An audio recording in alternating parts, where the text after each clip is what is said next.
Sarah from Green City Growers, and I'd like to read you one of my favorite books about worms called An Earthworm's Life. I'll start by reading just a little bit about earthworms. Earthworms spend most of their lives underground. They tunnel through the soil, eating it as they go. They also eat dead leaves. After plants and soil pass through an earthworm's body, the earthworm leaves the waste in small piles near the entrance to its tunnel. These piles are called castings. Castings contain nutrients and help plants grow. An earthworm's tunnel allows air into the soil, so farmers and gardeners are happy to have earthworms around. Why do you think that they might be happy that the earthworms allow air into the soil? Have you ever noticed earthworms on a street or a sidewalk after a heavy rain? They have been flooded out of their tunnels and are looking for a drier place to dig a new burrow. There is no such thing as a male earthworm or female earthworm. Every earthworm is a hermaphrodite. Sometimes it acts like a male and sometimes it acts like a female. And all earthworms can lay eggs. Now I'd like to read to you about what an earthworm's life is like. An earthworm spends most of its life hidden beneath our feet.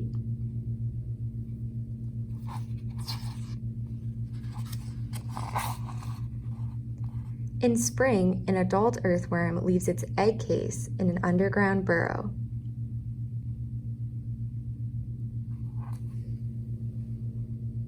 Two months later, a baby earthworm hatches from its egg. It crawls out of the egg case.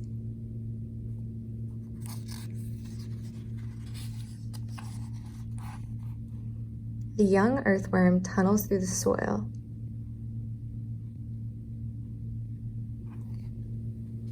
At night, it feeds on dead leaves.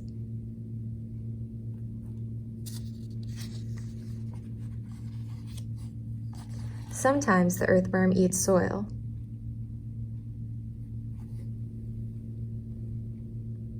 The soil goes through the earthworm's body. It comes out as a pile of round balls called castings.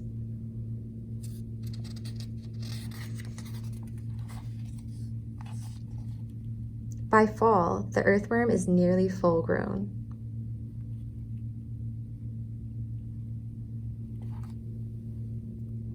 It pulls dead plants into its burrow.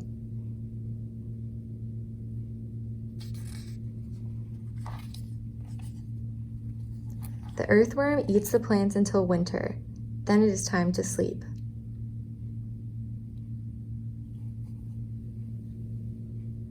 Spring rains bring the earthworm back to the surface.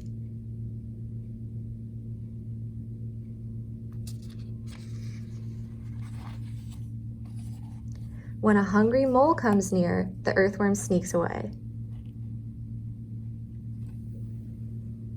The earthworm begins to look for a mate.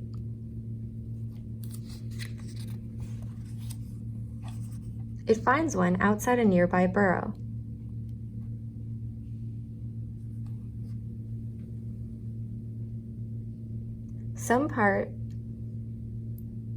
Soon, part of the earthworm's body bulges with eggs.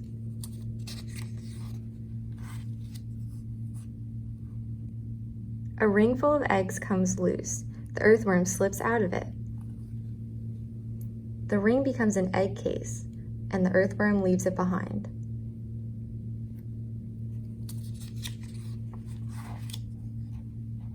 When the earthworm comes above ground, a robin grabs it.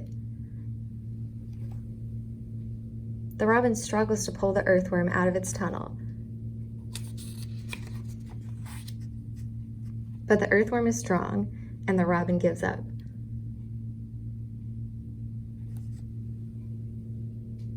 One summer night, heavy rains fall from the sky.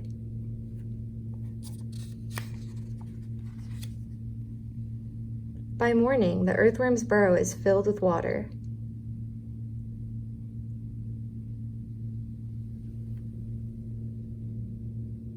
It searches for a drier place to live, but it gets stranded on a basketball court.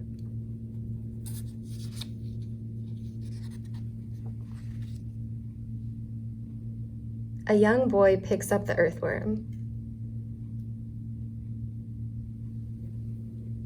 He puts it in a garden.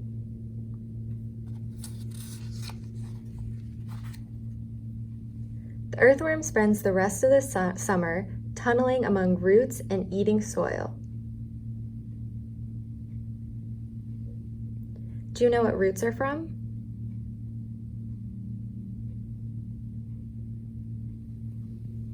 When cold weather returns, the earthworm sleeps underground.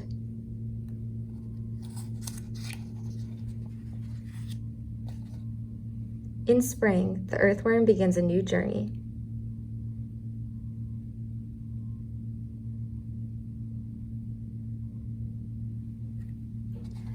And here are some words that we learned today that might be new to you.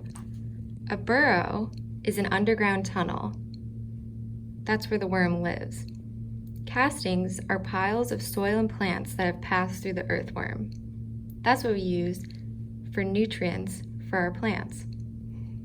An egg case is a protective covering for eggs.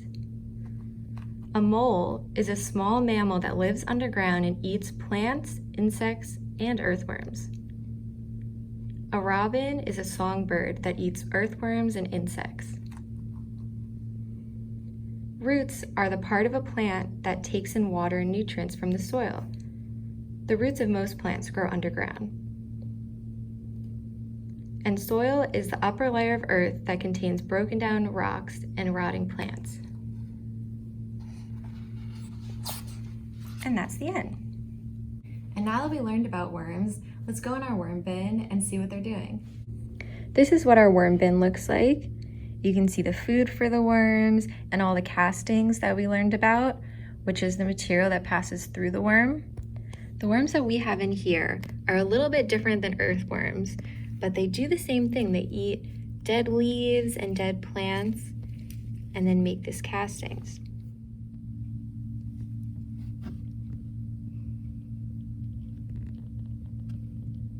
Can you see any worms here?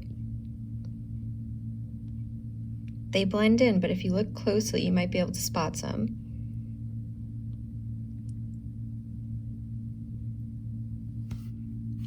When I uncover some worms, you can see them start to move, and that's because they're going to want to burrow down to where it's dark. So I'm going to scoop out some of this, and we'll go look for some worms. So when you're looking for worms and when you're holding worms, you want to be really gentle, because if you think about it, we're a lot bigger than a worm. Here's one right here.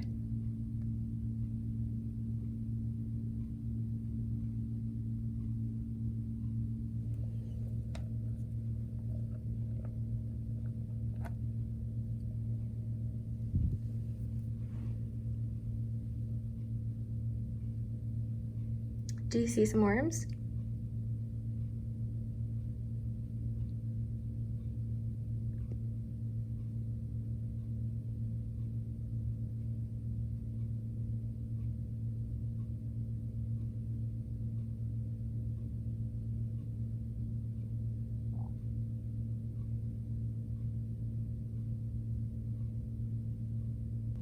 You can see there are worms of all different sizes. Why do you think this one might be so much smaller than this one?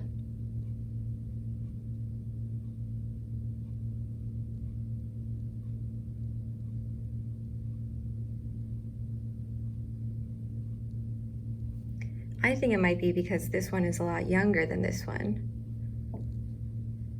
I'm gonna put this worm back so that it can burrow back into the darkness. And let's find another one.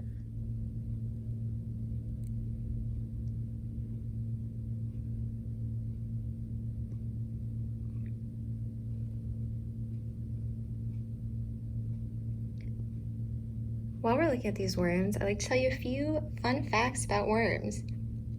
Did you know that worms have no teeth? They moisten their food with their mouths and then it moves down to their gizzard, where tiny pieces of sand and soil help to grind it up. Can you believe that? Worms have no bones, no eyes, no teeth, and no limbs. Your limbs are your arms and your legs.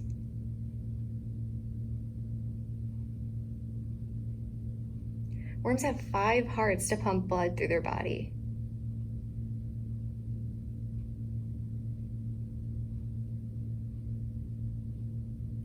Worms breathe through their skin as long as they have moisture. The oxygen goes right into their bloodstream. So that's why we want to make sure that the worms always have moisture.